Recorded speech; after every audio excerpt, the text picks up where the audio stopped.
Jump scare. No, don't tune away. Because this picture has a deeper meaning. Trust me. Stick to the end of this video and I will tell you what the deeper meaning to this particular thing is. Hey, welcome back. I so appreciate that you're here back on this channel. Before you even start, like, subscribe, and share the content on this platform. You know there's always an artist around you that needs this. Y'all ready? Okay, let's go.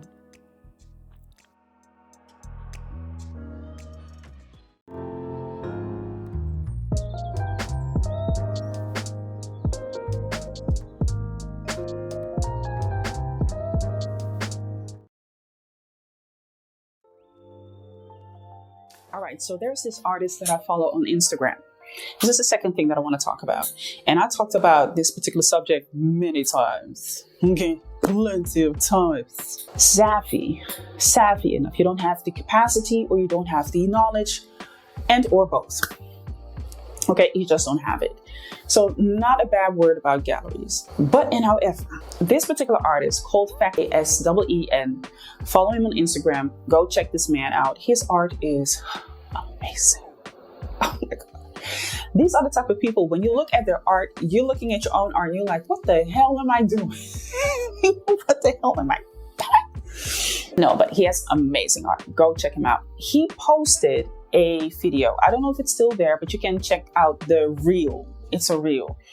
And he posted this question where he said, do you know that there are galleries that will charge you 50% commission? That's the only thing he said. And he was just quiet. And he just looked at the camera like, are you for real? BFFR. BFFR. And I mean in capital letters. Capital.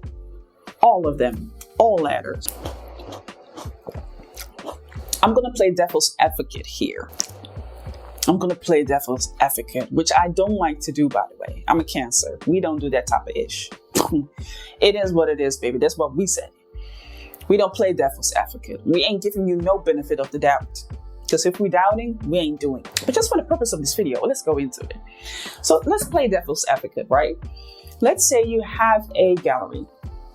It might be a gallery that is able to put you in front of people, collectors, art lovers, high potential art collectors, or like absolutely guaranteed sales made by these art collectors in a consistent way, right? In a consistent way. And they have the tools, the ability to reach, the manpower or womanpower to put you in front of people and get you the exposure that you need as an artist to really propel your career like to the moon and the stars, like that. Furthermore, they have a way that they are willing to invest into you as well, not just money wise, but also knowing that you are the type of artist that they need in their art gallery and that can make a difference, right? I do believe as a gallery owner, as an art gallery owner, you need to believe in the artists that you have, that they can make a difference with their work. That is something that I would look for. I would look for the artist that can has not only the potential, but shows that they can use their potential, their ability, their gift to make a difference. And that I, as an art gallery owner, have the people can persuade, convince, sell to people that this is something that you need to be investing into. When it's an art gallery that has all of those things, not one of them, and I mean all of the things, all of them in full, not a little bit, in full, I can see how somebody would justify 50% of the sales. I could see that, because you are now in a field where it serves you as an artist to actually royally grant somebody a portion of your sales, right? They understand like this is going to be a 50-50 partnership. So that means you get something out of it. I get something out of it. You do, however, as an artist, have to be very aware that you have to up your price. Okay. Just to give a clear example, y'all know I like to work with examples. If you have a painting that is €1,000, you go to an art gallery and an art gallery says, listen, I have a set of art collectors here, guaranteed I will be able to sell your work, but I'm gonna need 50% of the sales, right? I need 50% of the sales. And just for, simplistic purposes, tax is already in the pricing. All right. So tax is already in the 1,000. So that is something that you also have to take into consideration. Okay. So they take 500. Now you take 500 and you're already calculating as an artist, like, well, that's not going to be enough for me. So I have to up the price so I can cover my own overhead, my costs, and my cost of living. So you have to up the price so that you can get something out of it for yourself as well. That means that you have to do it for each and every single work that you got. Now, if you're the type of artist that says, but I want to be available to a mass of people, that might not be the purpose for you. All right. That might not work out for you. Or you should reconsider what it is that you're doing right now and be like, well, I might want to be in that particular lane because I know that it can serve me very well. But it is up to you. Just to give you an example of that, right? If you have €1,000 painting, now you're giving 500 to the art gallery, you have to deduct taxes from what you are left with the 500 and maybe other expenses, and you might be left with half, okay, to really have cover your cost of living, and maybe other half. These are things that you need to take into consideration when you are joining an art gallery that wants to have 50%. Again, it really has to have a track record and has to have to give you the security. And that's the thing. They can never give you 100% security because life is not 100%. Well, one thing is secure. You're going to die. That's for sure. You got to pay taxes. That's for sure too. Those things are for sure. 100%, but the rest it's not for sure. They can guarantee you anything and everything, but the mere fact that you have to sign a contract means that you're making an appointment based on conditions. If something is conditional, it's already not 100%. Just from a logical standpoint, it's not 100%. So that's the only thing when I'm playing devil's advocate. It's the only way that I can really say, okay, I can see why an artist would go with an art gallery asking you 50%. But that's like a few. Like you see my hand? Yeah? That's like a dot in his hand. All the rest of them, no. And there can be people that say, well, did you have a, please, we don't have to do studies for this.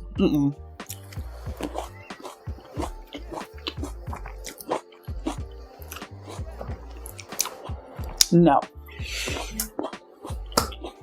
We don't have to do studies for this. In a lot of occasions, many artists are not dealing with art galleries from that magnitude, or who have that particular reach, or have that, that grand, that reach. They got it like that. Okay, they got that bag like that. They got it like that. Because for most art galleries, the most of them have the standard point that says, well, we're making an investment into you. Okay, this ain't for free. This space ain't for free. These people are not for free. Nothing is for free. So we need to get our money out of this, right? So be very aware when you are dealing with art galleries that say 50%. Now that I'm not playing devil's advocate, all right, I'm not playing devil's advocate anymore. I'm putting myself back into the little sarcasm that I have in my body. I was naturally born with it. I'm very proud of it too. Ain't no shame in my game. Having that particular point of view, I would say, hell no. Ain't no art gallery going to ask me 50%. 50%. They might as well just hire me as one of the staff. That puts me in a place where, one, whose purpose am I now serving? Is it still in line with my own purpose? Is it in line with the goal that I want to have? What am I doing this for?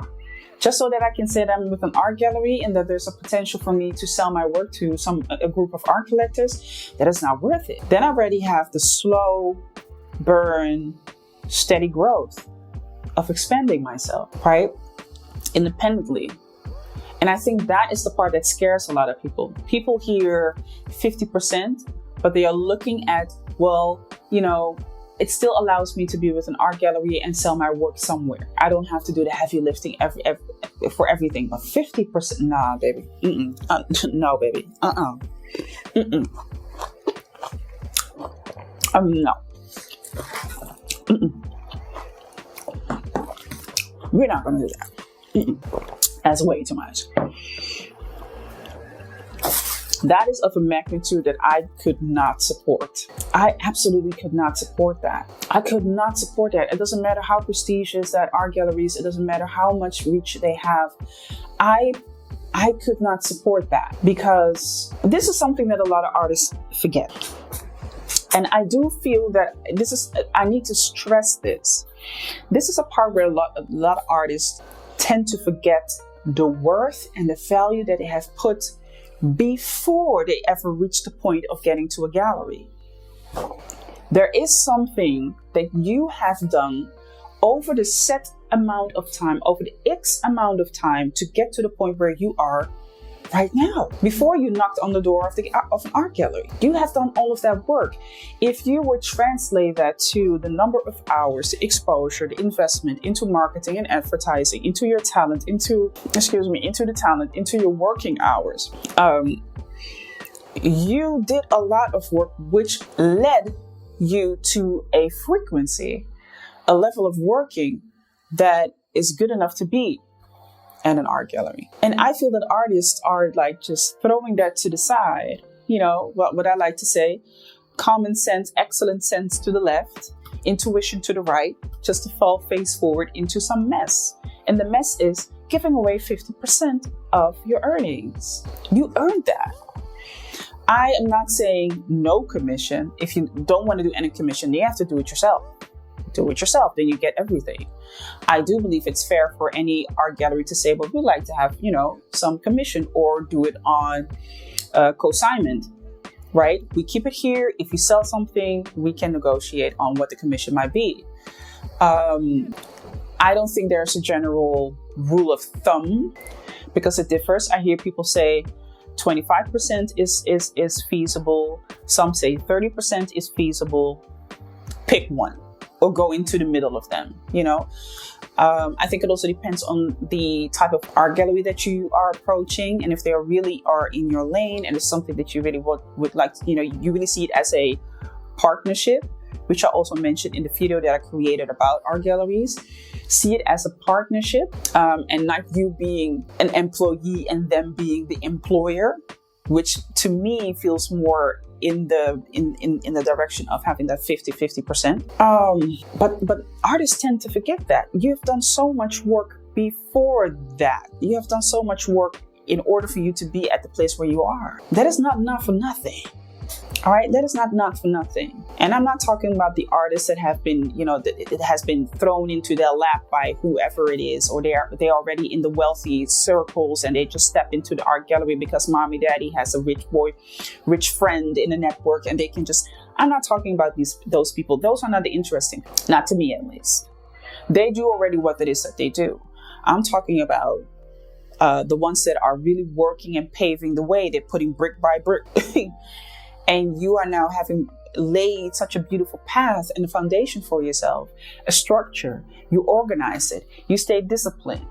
And now you're giving away 50% of it. So you're putting all of that work in just to give away 50%. Does that make sense to you? No? Okay, so make it make sense. Make it make sense. So I thought it was a really great question that he posed on his feed. I saw the comments of the people. I was like, man, that is hella funny the way that people were. I even had a reaction like, you know, the surprising face emoji, which is hella funny to me. It is just so funny to me, because what? No, that is not a negotiation to me.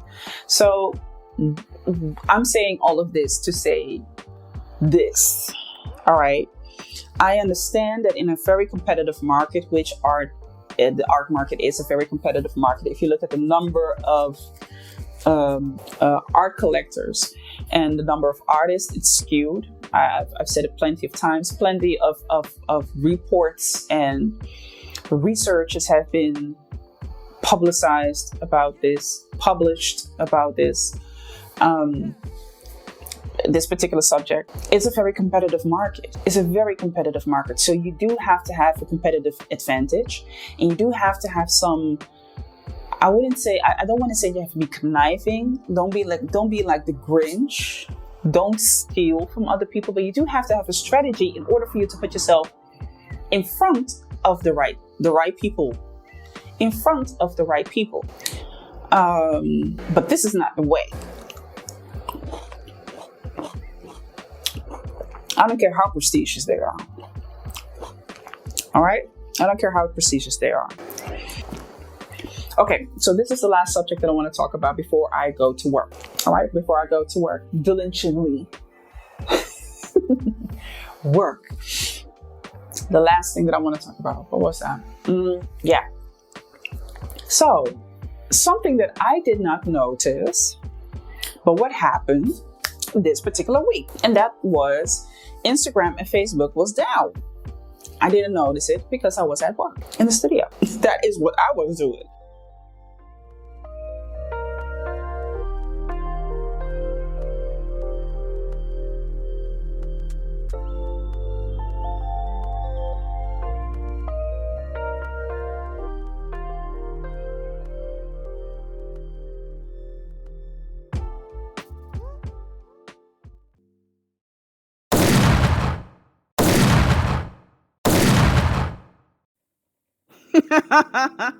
Jump scare. Oh Lord, yeah. I know it looks like bird doo doo. Listen, I'm just gonna say it how it looks like. It looks like shite. A couple of weeks back, I was on my way to the studio, sitting at the bus stop, and as I stepped into the bus, sat down, my jacket puffs up because I have a long puffer jacket. And every time when I sit down, it kind of puffs up the end part, the below part of my jacket. And I sat down and I was like, what in the hell? Is this shite? Did I step in bird doo-doo? Because looking at the size of this stain, it looked like I was dancing in bird doo-doo. It looked disgusting. I was like, how long have I been walking around like this? And there was nobody to tell me I'm walking down the street and nobody told me? Oh, I definitely have the ops. Oh, y'all against me. Y'all don't want to see me do well. So I'm looking at the stain, right? And I'm kind of like disgusted because I'm like, I don't know if I want to touch this. Because when you look at the color, the mixture of colors, which you can find back in bird doo-doo. All right. Listen, I live in the Netherlands and there is bird doo-doo everywhere. So it's hard not to spot it and not to know how it looks like, because everybody knows how bird shite looks like. I'm looking at it. I'm like, man, I got to see if it's really bird shite, because it could also be paint. And I scratched it. I know it's disgusting, but I got to tell the story though. I'm scratching it and I was like, oh, thank God it's just paint. But then I got alarmed again because looking at the size of the stain and the amount of time, the X amount of time, because I don't know how long I've been walking around with it. The X amount of time that I've been walking around with it is completely dried up. It's a thick stain and it's oil paint, which means that I need a dissolvent to get this out, and this is not going to get out in one take. I just want the world to swallow me up. I just wanted, I was embarrassed. That was me. I was just really embarrassed. Because one of the things that I pride myself on is that I have a jacket that did not get any paint stains, right? And that's the reason why a lot of times in these videos, y'all see me look kind of shabby because I'm not risking good clothes to get dirty. I'm just not. I'm just not. Okay?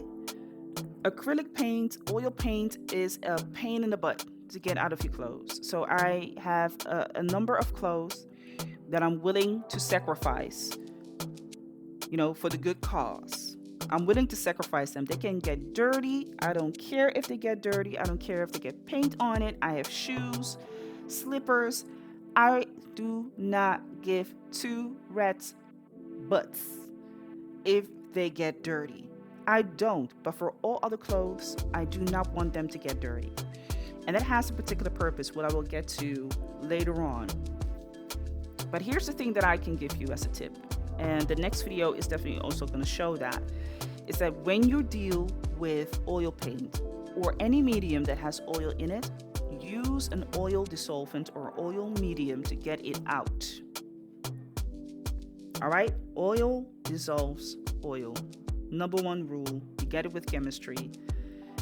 Most people will know that. Okay, so don't throw anything away right away. I got into the studio, and the first thing that I did is took my linseed oil. I drenched the stain with linseed oil and started to rub in it, but the way that it started to dissolve was really slow, so I had to have a more rigorous, I had to come with some hard measures, okay? Because this was not working for me. It was going a tad too slow. So what I did is that I took a sponge and I started to rub over the stain, and that really helped. It really helped to dissolve it because, like I already said, it's a big stain, it's thick, and it had enough time in the open air to dry up. So it will not be easy for me to get the stain completely out of this material. A second disadvantage of it is that this is polyester. And even though polyester is a very sturdy material, so I could vigorously go over it without tearing up, without breaking down or anything, it also has little holes. And it's made out of plastic, because polyester is a plastic, and plastic is also made of oil. So you can imagine that when you have oil paint seep into the material polyester, it ain't working for me. So I was scrubbing away. I think I was scrubbing a good half an hour. And this video that you're seeing is sped up. I think I sped it up 8 times. This video is sped up because I did not want to rub all too hard, but I had to use force. I definitely had to use force to get the stain out. So for the first X amount of minutes, I was just rubbing, putting oil, rubbing, putting oil, rubbing, putting oil, until the moment that there was enough oil coming off it so that I could use dishwash soap, which is just a cheapy soap. It's just, dishwash soap. You can also use natural soap. Natural soap, I think, would be better, but hey, I had to use what I had in that particular moment. So I used the dishwash soap, and eventually I could get I'm proud to say 95% out of my jacket. Here and there are some small stains, but not enough for you to see that from afar or even up close. You really have to get close, right? You really have to get really close to see that, hey, there's still a light stain, which I don't like because this jacket is not cheap. It's not a cheap jacket. But hey, I think that's the risk of it all, right? So no, this is not bird shite. It's not bird doo-doo. Definitely looked like it though. Definitely did. Now the reason why I am using this example, this example for the next subject is because of the following. Like I already said, I pride myself for the fact that I get to hear from a lot of people that I don't look like a painter. When you see me walking down the street and I'm properly dressed, or I go to activities, events, meetings, gatherings, my nails are clean, my face is clean, I smell fresh, I look good, I smell good, my nails are just clean clothes, and 9 out of 10 times people will always tell me, you do not look like a painter. Oh, you absolutely don't look like a painter. I don't know how a painter looks like, but the logical reaction that I have to that is that there is a perception that people have of how painters look. And that is how most of the time you get to see me when I'm in the studio. The dirty clothes, looking a little bit shabby, right? The clothes are not clean, full of stains. Sometimes I have painter stains in my face, on my hands. My hands get ashy. All of that, right? And above. That is the perception that people have of painters, which in itself is not really a positive way of looking at it. It's not a positive way of looking at it. Why do I say that? Specifically during public open gatherings and activities, people expect you to have a certain look, especially if there's a dress code or there are certain people that you want to get, acquainted with. Maybe it's for a particular cause. People do expect that you present yourself in a way that is up to standard or a little bit above. Because there is already such a stigma around artists and what artists do, how they are, and how they look. So I always made it my business to look my best. And this is not coming from a place where I am not confident, because I'm very confident. It's not coming from a place where I am constantly thinking, well, are people thinking of me? It is from a place where I know that first impressions matter, and I'm very aware of the fact that that impression leads to people already having an opinion and a judgment on artists. And you're not going to place that judgment upon me. I already know that you do that.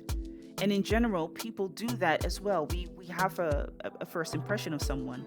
We're not going to take the time, 5 minutes time to be like, well, maybe this might be it or this might be the reason. No. First impressions matter. First impressions count. We judge people by how they look. We do. Might not always be right, but we do. And I'm aware of that. I am aware of that. Even when people say, oh, that's okay, oh, now that explains it, or oh, now I understand why you have that stain on you. No. I'm not of that region. I live in the other side of the world in another neighborhood. Okay? I do. And I really have made it my business to be aware of that. What it doesn't mean is that you have to have, the most expensive clothing, or you have to get facials every single week, or, for women or men, hey, I'm not judging. You have to walk with makeup or long acrylic nails, or you have to have the latest fashion. I'm not talking about that. What I'm talking about is that you have a decent, proper presentation of yourself. You are your first business card, basically. You're the flyer. People look at you and you're the flyer. And the moment that you open up your mouth and you start speaking about your art practice, your creative business, your artistic business, and they see a great package with it, people will put one and one together. Again, I'm not saying that that is correct. I'm not saying that that is ethical. I'm not saying that that is the right thing for people to do, because it is superficial. But it takes time for people to get below the surface, and that's why the first impression matters. So you can go all against it if you want to, but I'm very aware of the fact that people will judge me upon that. And they will judge other people upon that as well. They will. They do. And here's also another thing about it, right? You don't want people to put you in the box because of it. You don't want people to put you in the box, oh, because you are a painter and you present yourself this way, then this is what I can expect of you. No, I will not allow that. I will not have that. That will not be the case with me. So I do have to this is for me, because I can understand that a lot of people are like, well, I really don't care about that, or I don't feel that people should be doing that, so I'm not going to comply or confirm or conform myself to that particular standard. I absolutely get that. And I am saying for myself, knowing from a place where I am meeting and greeting people, and I'm building out this platform, and I'm setting myself up into the world to be seen in the public, there is a certain presentation that I do need to look out for. So just in general, mind your clothing, have separate clothing when you are in the studio. If you're in the studio, you're working, and maybe later on the day you're going to an activity. It could be an event, it could be a networking activity. Have an extra pair of clothes so that you're clean. Freshen up yourself, please. I cannot tell you how many times I was put off by somebody else who just had a really bad odor. And I'm saying this nicely, a bad odor, or boogers. Spit in the corner of the mouth. I'm sorry to get so graphic, or crust in their eye. Like, yo, this ain't it. Dirty fingernails, broken off nails, things like that. Looking like you just stepped out of bed. That ain't the way. That ain't the way. That ain't the way. You still have possibilities to have a fresh look. All right? Because people will judge you upon it. No, it's not nice. No, it's not okay. It's not cool. But even in this particular world, where people can be their authentic selves, they still expect that you are your best self. So choose how you want to present yourself as the best self. All right?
We're here at the end of the video. I enjoyed myself. I hope that you enjoyed yourself as well. Welcome to all new subscribers. I'm also saying goodbye to the other subscribers that left. Hey, it's all good. Sometimes it just doesn't fit, but you're always welcome back. Because 9 out of 10 times people do come back. Yeah, they do.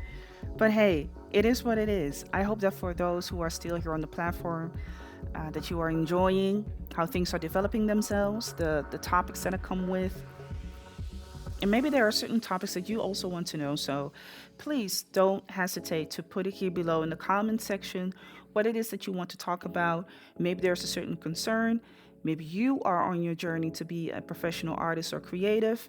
Maybe you're an art collector and you want to have more depth on a certain look when it comes to art practice of artists. Listen, that is all possible on this community, in this particular community, on this platform. So don't be shy, respectfully, okay? Respectfully.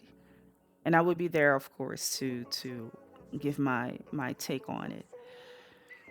I would so appreciate it if you would hit that subscription button. If you have made it so far, listen, you're a trooper. I am so down for that. So you're a trooper.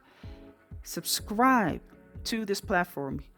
It does matter when you like the video. So like the video. It matters when you comment on the video. Comment on the video. It matters when you subscribe. Don't just come by and watch from outside the party and just be dancing outside of the party. Okay. Join in. Subscribe to this particular channel. It would definitely help me to elevate to more topics and other great stuff that I have planned for this platform. Now, here's one last thing that I'm going to ask of you all before I leave, and that has to do with my Patreon platform. Now, my Patreon platform is something that I'm going to spend more time on. No, I will not be stopped using YouTube to create the free premium content I already have for you, because this content is pretty premium. It is good. It is delicious. But I also have topics and insight and perspectives and definitely information that I know needs a different type of platform. And that will be on Patreon. Patreon is a member-based platform, and one of the great things that I have over there is to create a full podcast, which will be starting in April again. So be on the lookout. And the Creative Fall podcast is a paid membership part of my Patreon. I give so much content, so much insight, and so many tools and instruments in the podcast that this is the type of content that you can't Google it. You're not going to Google it everywhere. And you're not going to Google it anywhere. This is coming from a place where, using the knowledge that I have and having all of the instruments that I've gathered so far, I'm capable and also able, because that is definitely something I want to have. I'm also able to give it to you all. And that is from a premium contribution that I'm asking from you all. It gives you so much back in value that you can implement practically, creatively, artistically, and just in general of life. But specifically for those who want to develop themselves as professional creatives and artists, that is who the Creative Fault is for. And it has premium content. And there will be more premium content to that are not directly to the podcast, but are very much related to MCJ Studio platform, the YouTube channel that I have over here. There are a couple of things that I do to not only better myself, but also to put myself more forward. And those steps, those intricate steps, my blueprint, I'm sharing that with you all. And that is for the premium members, the people that want to contribute to that, the people that say, but listen, I don't have anybody else here around me that can show me and at least give me a blueprint that I can adjust for myself as well. And that is what the Patreon platform is for. I'm going to ask you and urge you to go over there and become a member. All right? Your contribution is a way for me to even create better content, more premium content, but also just keep on going on the YouTube the way that I've been going because I love doing this. You're getting weekly content of me. I'm giving you insight into the studio and all of the corners of where I'm working. And I think that is awesome. I think it's awesome to have a community where people can look into the lives of professional artists and say, wait a minute, this is another way of how it can be done. And I can go even deeper into it. You already know that.